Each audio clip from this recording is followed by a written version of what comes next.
반갑습니다 형님들, 안녕하세요. 오늘도 제 수TV 생방송 봐주신 형님들도 반갑고요. 추천이나 즐겨찾기 한 번씩 부탁드리고, 이따가 유튜브로 보시게 될 분들도 구독이나 좋아요 한 번씩 부탁드리도록 하겠습니다. 감사합니다. 자, 첫 경기 워싱턴 대 시카고 경기 시작인데, 내일도 아시다시피 이제 NBA 컵 대회입니다. 근데 뭐 워싱턴은 내일 조던 풀이 빠질 수도 있다는 소식이 있긴 하더라고요. 제가 지금 워싱턴의 이런 여러 선수들의 이런 스탯 같은 것들을 한번 찾아봤는데, 사실 그나마 워싱턴에서 좀 좋은 야투를 보여준 선수가 빌라의 쿨리발리 하나였거든요.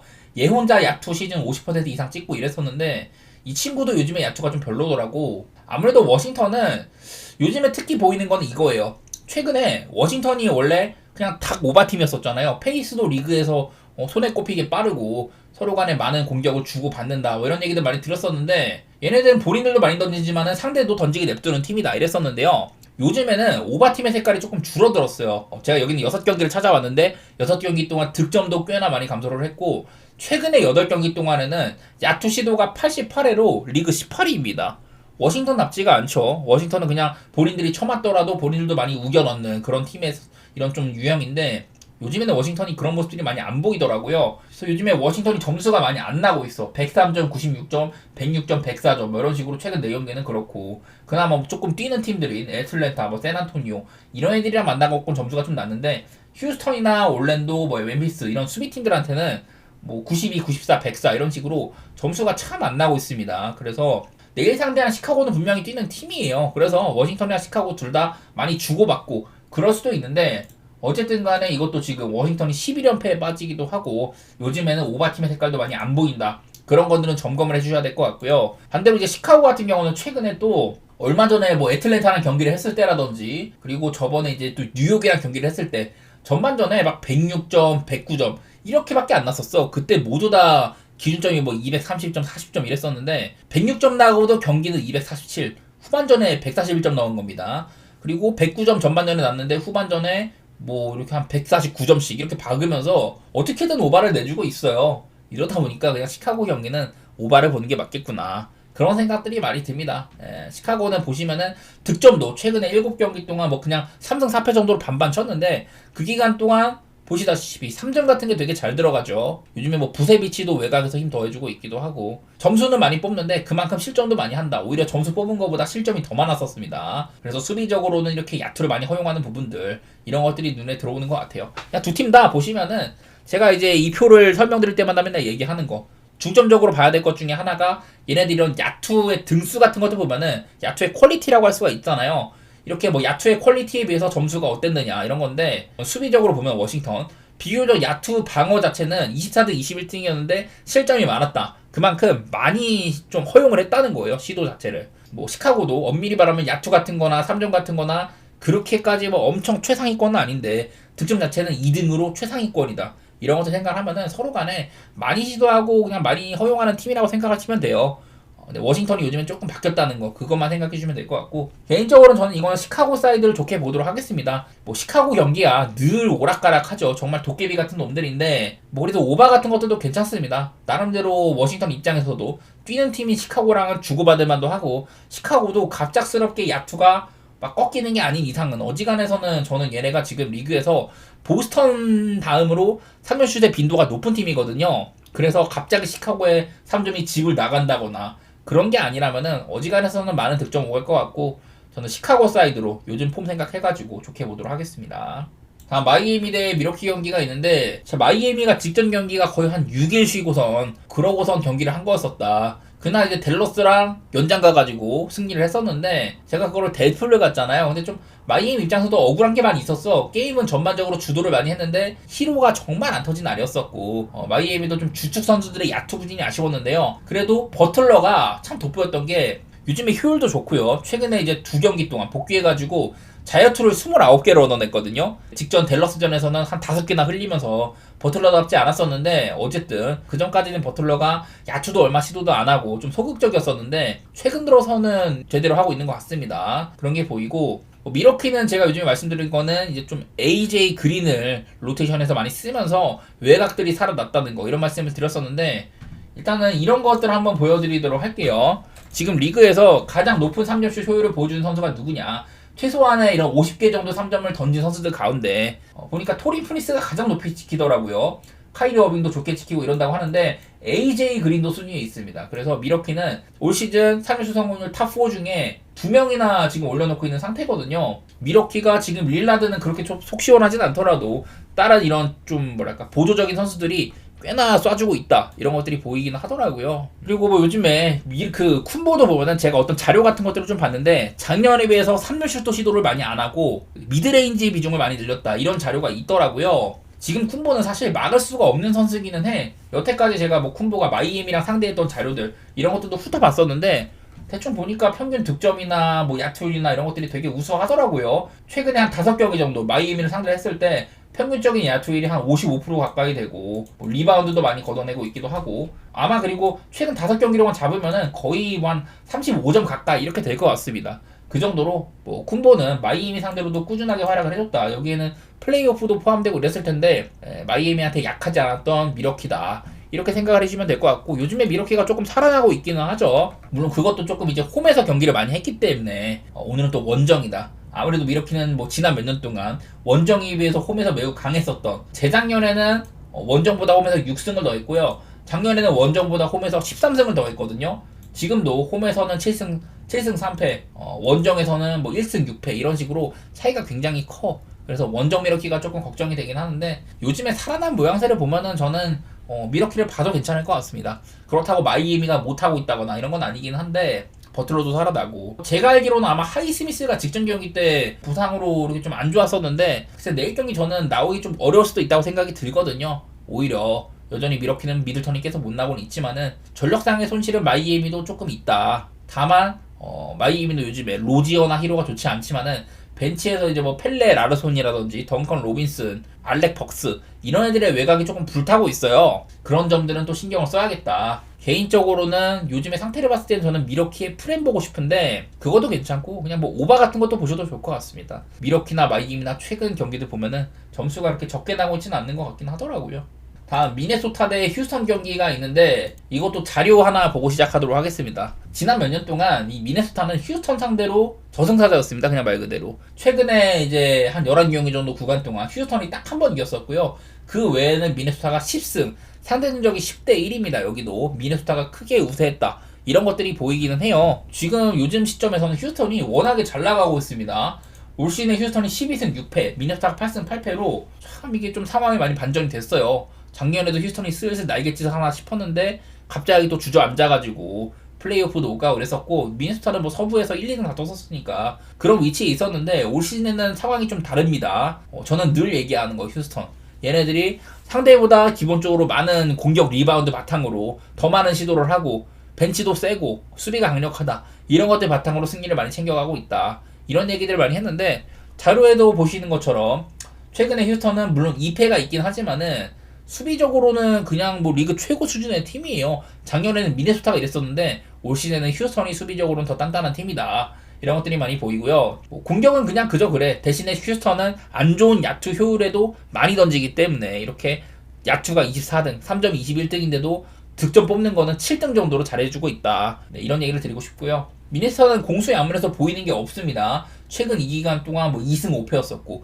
포틀랜드한테도 2번 지고 토론토한테도 지고 이러면서 참 오락가락했는데 어쨌든 간에 직전 경기 보스턴한테는 나름대로 잘 비볐었죠. 그 전까지 미네소타를 생각을 하면은 사실 미네소타를 보기가 힘들었는데 보스턴한테는 되게 잘 싸운 편이었었어요. 어느 정도는 좀 반등할 만도 하다 이런 생각도 보이는 것 같기도 하고 승패는 좀 패스를 하고 싶어요. 아무래도 미네소타가 요즘에 조금 올라온 거라든지 상대 능력상으로 아주 우세하다는 거 그리고 휴스턴도 엄밀히 말하면은 분명히 리그 최고의 수비팀인데 또 경기를 보면요 센군이랑 매치업 되면 이 친구가 되게 발이 느려요. 그래서 공략당하는 것도 있고 오히려 탈이 있으니나 아멘탑슨이 나오는 이런 벤치 자원들이 많이 섞여 있을 때 그때가 오히려 수비가 돋보이는데 공격면에서도 지금 이 제일런 그린의 폼이 상당히 좋지가 못하거든요. 제가 작년에 후반부에 제일런 그린이 잘해가지고 휴스턴이 필요한 이런 슬래셔적인 역할을 이 친구가 해줄 수 있을 것 같다 이런 얘기들을 했는데 올 시즌 야투도 40%가 안 되고 3루슛도 30%대 극초반이고 최근 10경기 동안 야투율 36.8%,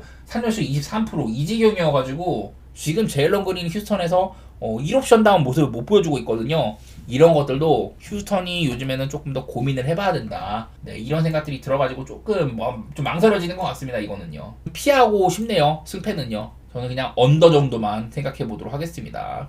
다음 경기 유타 대 샌안토니오 경기인데 이 경기 얘네 둘은 직전 경기에 되게 폼이 좋았었어요. 특히나 이제 유타는 뉴욕 닉스를 상대로 홈에서 간만에 3점이 대폭발을 했었습니다. 섹스턴이나 마카넨이 특히 훌륭한 활약을 해줬고 섹스턴은 또 캐스로를 활용해주는 모습들 그런 좀 빅맨 활용들 이런 것들이 돋보였었던 것 같은데 전반적으로 유타는 그냥 야투가 되게 많이 터졌기 때문에 흠잡을 수가 없었었고 대신에 이제 그 샌안토니오는 지금 3연승을 달리고 있거든요. 또 이제 골스를 잡아냈던 거 여기에는 또 유타한테 홈에서 이긴 것도 있었었고 저는 샌안토니오가 지금 되게 똑똑한 농구를 하고 있다고 생각이 돼요. 그 중심에는 웬베냐마나 이런 스테판 캐스 같은 애들이 중심이 될 거다. 다들 아시다시피 웬베냐마는 말 그대로 수비의 핵심입니다.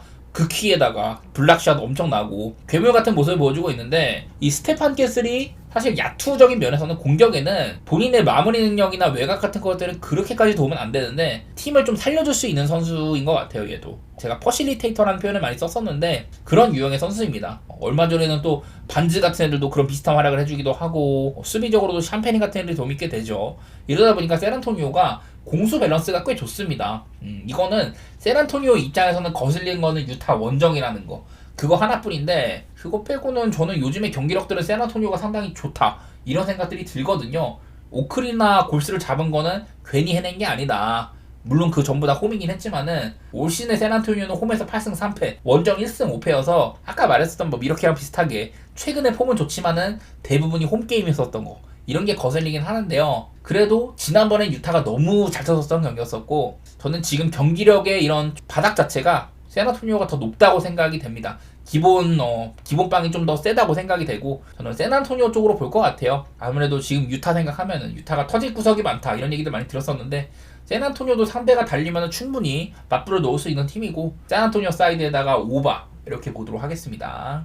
다음 경기도 피닉스 대 레이커스 꽤 어려운 경기인데 자 피닉스는 제가 여기 7경기를 가지고 왔잖아요. 이게 뭐냐 7경기는 듀란트가 빠졌던 경기들입니다. 그 전까지 이제 듀란트가 있을 때는 되게 피닉스가 클러치 게임도 많이 하고 이러면서 이 게임을 되게 잘 풀었었는데 요즘 들어서는 그렇지가 못했었죠. 듀란트가 뛸 당시까지만 해도 스타트가 좋았는데 듀란트가 빠지고 있는 7경기 동안 1승 6패였었습니다. 그 기간 동안 공격도 사실은 잘 되지가 않았었고 야투율이 원래 피닉스는 듀리나 빌이나 부커 이런 야투의 마왕들 특히 미드레인지 게임 이런 것들이 가능한 친구들이 많다 보니까 피닉스는 리그에서도 손꼽히는 야투율이 높은 팀인데 빌이나 듀란트가 없는 기간에는 부커만 막으면 되니까 공격 생산성이나 이런 야투 효율 전부 다 좋지가 못했었거든요. 수비까지 망가져 있었다 이런 것들이 많이 보였었어요. 이게 피닉스가 제가 시즌 초반에도 부데널저 감독이 오긴 했지만은 이 주전 라인업으로는 수비를 잘하기가 어렵다 이런 말씀을 드렸었는데 경기를 까놓고 보니까 어떨 때는 뭐 듀란트를 스몰 라인업 센터로 쓰기도 하고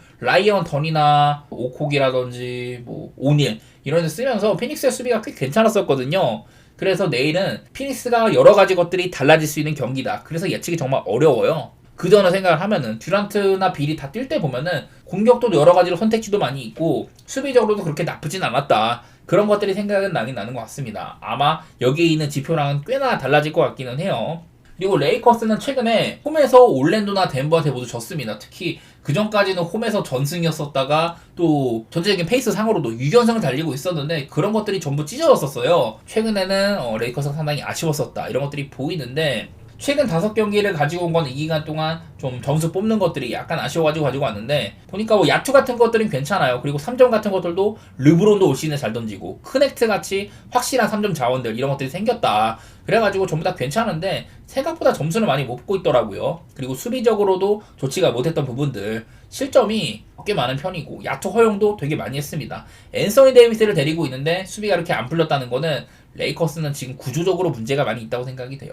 여기 5경기 보면은 최근 들어서는 그전에 한 4경기 동안은 3률슛을 평균적으로 40번 넘게 던졌거든요. 근데 최근에 5경기 동안에는 레이커스가 3점을 33.8회 작년 수준으로밖에 안 던졌다. 근데 이런 것들도 보여가지고 레이커스가 코트가 조금 빡빡하다 이런 의미거든요. 개인적으로는 내일은 좀 많은 것들이 달라질 만한 게임이다. 저는 언더 보고 있기는 하거든요. 레이커스가 3점 슛이 많이 조금 감소한 시점에서는 점수 내는 것도 조금 줄었었고 성적도 좋지가 못했었고 이러다 보니까 언더 쪽으로 한번 생각해 보도록 하고요. 승패는 패스하겠습니다. 피닉스가 많은 게 달라질 것 같고 레이커스도 요즘에 좋지가 않은 시점이라 함부로 접근하기가 어려워 보이네요. 자, 일단은 첫 경기 슬로반 브라티슬라바랑 AC 밀란 경기인데 AC 밀란은 얼마 전에 유벤투스랑 극 노잼 경기 끝에 홈에서 무승부를 거뒀습니다.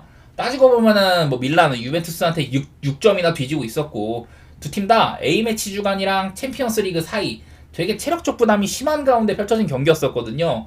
그래서 서로 간에 뭐 위기도 크게 없었고 그냥 노잼 게임이었었는데 오늘은 근데 이제 스로반 브라티슬라바는 되게 약한 상대예요.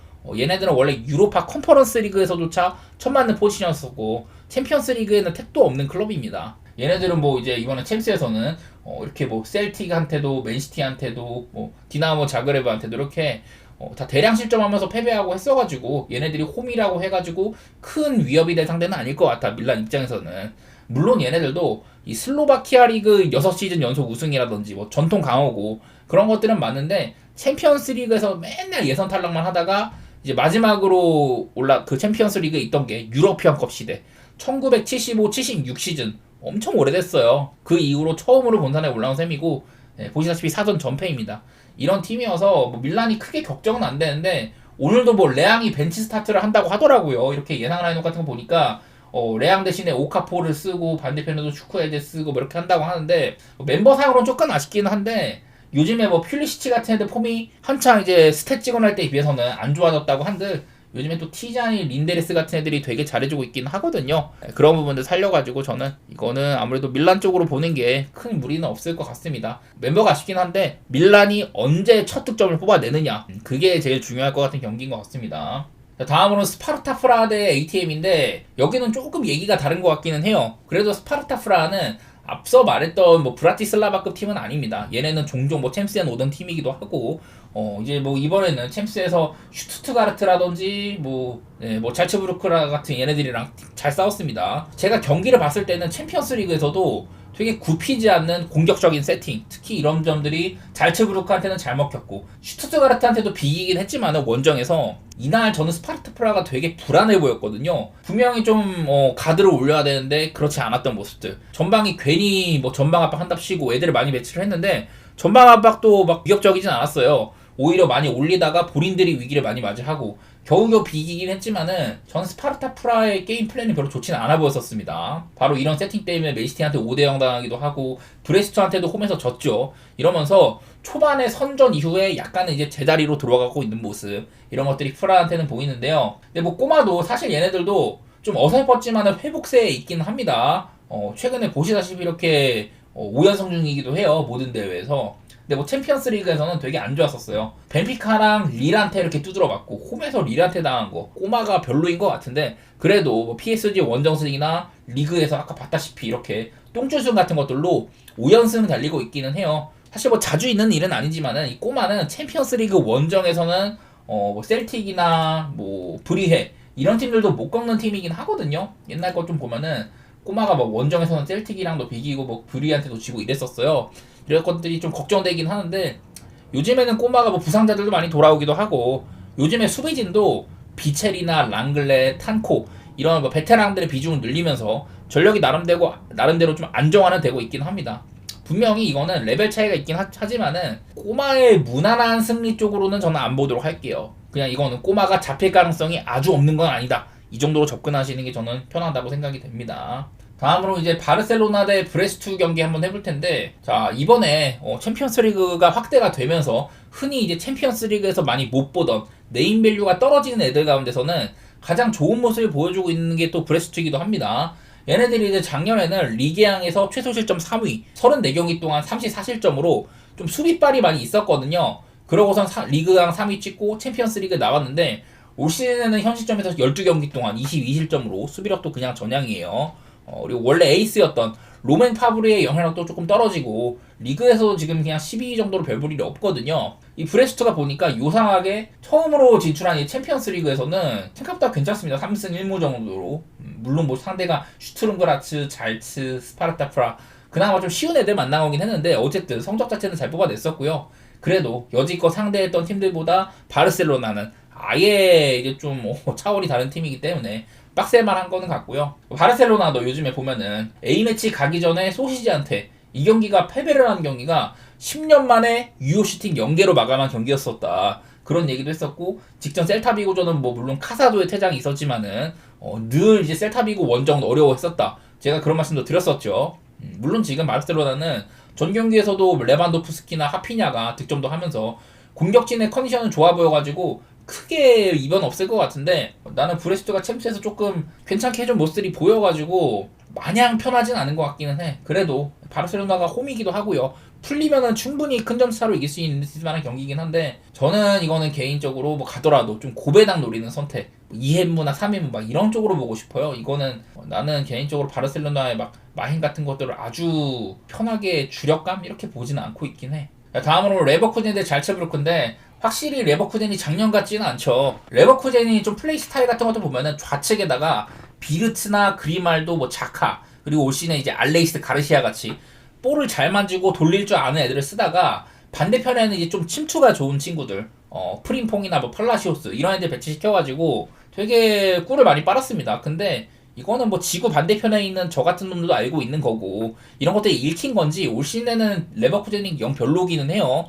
사실 뭐 이탈자도 별로 없고, 이렇게까지 좀 안 좋은 거는 작년에 분데스 무패 우승은 여러 기운들이 많이 몰린 것 같기는 하다, 이런 생각들은 드는 것 같고. 근데 이제 지금 오늘 상대하는 잘츠부르크가요, 워낙에 그 초반에 챔스에서 되게 별로였었거든요. 이 친구들이 뭐 스파르타프한테 발린거나 브레스트한테 발린거나 자그레브한테까지 지고 이랬었는데, 직전 경기 페이노르트 원정에서 승리하긴 했었습니다. 근데 바로 이제 또 페이노르트 이긴 다음에 리그에서 2패하기도 하고, 사실 이제 잘츠부르크 하면은 오스트리아의 맹주인데 지난 몇 년 동안이랑 다르게 꽤나 처져 있어요. 지금도 보면은 6위 정도에 그치고 있기도 하고, 직전 경기 상대였던 페이노르트가 얘네들이 공격은 괜찮지만은 수비에서는 불확실성이 있는 팀이고, 오히려 얘네들이 홈에서 잘츠부르크한테 주도권을 뺏겼거든요. 개인적으로는 레버쿠젠은 그런 일은 없을 것 같다. 어디까지나 이거는 레버쿠젠이 잘해서라기보다는 잘츠부르크가 못해서 가는 느낌이거든요. 요즘에 랩쿠도 뭐 보니페이스가 부상으로 빠지니까 쉬크가 뭐 해트트릭 포함해가지고 최근 5경기 6골로 괜찮게 메워주고 있기도 하고, 저는 레버쿠젠 사이드로 보도록 할게요. 어디까지나 이거는 잘츠가 못해서 보는 거다, 이런 느낌으로 봐주시면 좋겠습니다. 자, 그리고 다음 경기는 바이에른 뮌헨이랑 파리 생제르맹인데, 겉보기에는 얘네들이 19-20 시즌 챔피언스리그 결승 재탕이에요. 그때랑 비교하면은 특히 이제 파리 생제르맹의 유럽 내 위상은 꽤 많이 떨어졌었죠. 지금은 나는 파리 생제르맹은 챔피언스리그 컨텐더로 분류를 못할 것 같아. 이미 이제 뭐 챔스에서도 아스날이랑 꼬마한테 두들겨 맞고, PSV랑은 홈에서 무승부 거두고, 지로나 원정에서도 극장골 덕에 겨우겨우 이겼습니다. 반대로 이제 미넨도 뭐 이제 아스톤 빌라한테 기록도 깨지고, 얘네들이 뭐 제가 그룹 스테이지에서 되게 오랫동안 지지 않았다, 연승 달렸다, 이런 것도 많이 들었는데 그게 빌라한테 깨졌었죠. 그리고 바르셀로나한테도 충격적인 패배 이러긴 했지만은 6연승으로 여전히 미넨은 미넨이다, 이런 것들을 보여준 셈이 있고요. 작년에 비해서 미넨은 뭐 공격은 여전하고 수비는 훨씬 안정화된 모습들이 보여요. 얘네들의 맞대결상으로는 지난 10년 동안 뭐 챔피언스 리그에서는 7번이나 만났지만은 파리 생제르맹이 뭐 네이마르 시대 뭐 이런 애들 시대가 지나고 나서는 별 경쟁력이 없었습니다. 저는 요즘 같은 때라면은 파리 생제르맹 사이드를 보는 건 어렵다고 생각이 되고, 바이언이 좀 주도적으로 패는 그림만 생각이 되거든요. 미네는 단적으로 챔피언스리그 조별 단계에서 마지막으로 패했던 게 2013년, 그때 맨시티한테 졌던 게 마지막 홈패배거든요. 파리 생제르맹한테 현 시점에서 역배를 잡힐 가능성은 저는 희박하다고 보는 편입니다. 미네 사이드로 좋게 볼게요. 다음 인터밀란 대 라이프치히 경기. 자, 챔피언스리그에서 라이프치히는요, 꼬마라든지 유벤투스, 리버풀 어려운 팀들 상대로 전부 다 졌고 셀틱한테까지 패했습니다. 그래서 얘네들이 지금 나름대로 리그에서는 선전하고 있는 것 비해서는 챔스에서는 굉장히 좋지가 못했었어요. 여기 이제 좀 가장 최근에 셀틱, 얘네가 홈버프가 있다고 하지만은 여태까지 라이프치히도 챔피언스리그 원정에서는 이런 챔스 8강권 팀들 밑으로는 원정에서도 나름대로 잘 싸워왔었는데, 셀틱한테 이거 역전당한 거는 되게 큰 타격 같아 보입니다. 그리고 인터밀란은 직전 국대 주간 이후에 펼쳐진 첫 경기에서 이 경기도 로테를 되게 많이 돌렸거든요. 근데도 전반에만 5대0으로 대승을 했었고 스쿼드가 두텁다는 걸 자랑을 했습니다. 오늘 경기도 홈이기도 하고 첫 득점만 빠르게 읽어낸다면은 큰 위협 없이 락치를 견뎌낼만 한 것 같아요. 챔피언스리그에서 이번에는 인터밀란이 맨시티랑 비긴 거 시작으로 아스날까지 잡아내기도 하고, 물론 영보이즈한테 되게 고생하다 이기긴 했는데 그래도 여전히 얘네들은 분명히 컨텐더기도 하고 양팀 간의 레벨 차는 확연해 보여요. 라이프치히가 얼마나 무너지냐에 따라 다르겠는데, 요즘에 라이프치히 보면은 뭐 챔스뿐만 아니라 최근에 분데스리가 최소 실점 자리를 지키다가 최근에 7경기 동안 모든 대회 포함해가지고 7경기 동안 지금 13실점이거든요. 챔스에서는 뭐 셀틱한테 3실점하고 리그에서도 호펜 원정 가가지고 4실점 이렇게 자빠지고 있어가지고 요즘 상태의 라이프치히라면은 저는 인터밀란이 마헨도 못 볼 건 없다고 생각이 되기는 돼요. 인테르 쪽으로 좋게 보도록 하고, 자, 그 다음에 이제 맨시티 경기입니다. 다들 아시겠지만 지금 맨시티가 이렇게 이런 적이 없어요. 5연패 중입니다. 5연패. 만수르 시대 이후에 공식전 5연패는 사상 처음이거든요. 그리고 6경기 무승도 1617 시즌 딱 한 번밖에 없었습니다. 그때가 이제 페이에그리니 감독 있던 시기인데, 어쨌든 지금 맨시티는 펩 이후에 가장 안 좋은 시기이기는 해요. 리그 3연패도 펩시티에서는 처음이기도 하고, 이것도 페이에그리니 때가 마지막이거든요. 그래서 한마디로 지금 맨시티의 폼은 펩 시대 이후에 가장 바닥인 시점이긴 하다. 여태 뭐 홀란드가 득점한 경기에서 46경기 만에 첫 패배, EPL 32경기 26승 6무, 무패행진 이후에 리그에서도 3연패 갖고 있고, 이런 식으로 여러 기록들이 깨지고 있는 시점이에요, 맨시티가. 저는 이거는 물론 뭐 홈이기도 하고, 사실 페이노르트는 지금 쉽게 상대할 만한 팀이긴 하거든요. 맨시티 입장에서는 나는 좀 재정비할 타이밍에 안정감이 떨어지는 이런 페이노르트 같은 애들이 현재 또 산티아고 히메네즈나 우에다 이런 주포들이 빠져있기도 하거든요. 나는 그런 점들이 맨시티가 충분히 좀 해볼 만한 그런 게임이지 않나. 당연하게도 맨시티를 좋게 봐야 되는 경기지만은 이런 최근의 하락세를 딛고 반전할 만한 그런 계기가 될 것 같다. 저는 그런 마인드여가지고 이거는 저는 맨시티를 좋게 보겠습니다. 아무리 페이노르트를 좀 맨시티가 이꼬라지니까 페이노르트를 올려치고 싶어도 지난번에 잘츠부르크한테 처반인 것도 그렇고 얘네를 보긴 좀 어려워 보이네요, 저는요. 다음 스포르팅 대 아스날인데, 자, 지금 스포르팅은 리그 11전 전승, 작년부터 해가지고 14연승 중입니다. 리그에서는 아주 리그는 그냥 파괴적으로 하고 있고, 가장 큰 부분은 이제 스포르팅이 지난 4시즌 동안 우승, 리그 2위, 리그 4위, 우승 이렇게 도약을 시켰었던 후뱅 아모린 감독이 메뉴로 떠난 거죠. 그리고 이제 스포르팅의 U23팀을 맡았었던 주앙 페레이라가 감독이 앉았었다. 근데 여전히 뭐 의심이 드는 건 어쩔 수가 없어요. 그런 감독이 지금 빠진 셈이니까. 홈에서 직접 경기 때 스포르팅이 맨시티를 침몰을 시켰었고, 그때 해트트릭을 박았던 유케레스가 작년에 이제 29골로 득점왕이었었는데 올 시즌도 11경기 16골, 챔피언스 리그 4경기 5골, 주가가 최상입니다. 지금 페널티킥이 2골 있었다고는 하더라도 챔스에서 스포르팅이 맨시티를 잡아냈다는 거는 정말 대사건이긴 하죠. 그래도 뭐 아스날도 이제 뭐 홈에서 되게 까다로운 상대라고 할 수 있는 노팅엄을 사냥을 하면서 저조한 분위기를 끊어내긴 했습니다.